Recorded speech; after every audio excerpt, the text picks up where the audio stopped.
由艾蜜莉·布朗主演的《爱满人间》农历春节即将上映，其中梅丽史翠普也扎一脚，这也是两人3度合作，过去包括穿着 Prada 的恶魔、魔法黑森林，这次艾蜜莉终于升格当主角，让梅姨跑龙套。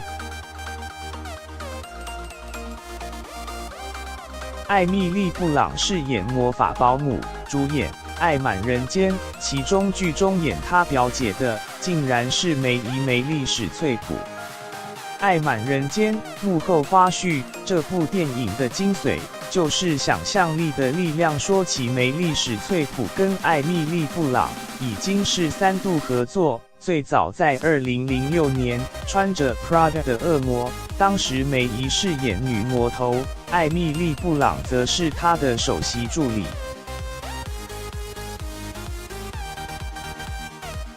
穿着 Prada 的恶魔，我不明白安排个约会有这么难吗？很抱歉，我昨晚就有确认了。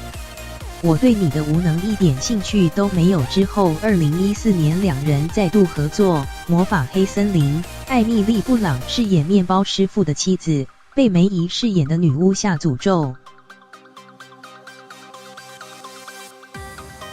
魔法黑森林，你想要我收回咒语，去黑森林。如今两人3度合作，艾蜜莉·布朗从配角变主角，换梅丽史翠普跑龙套，两人3度合作，让人期待火花。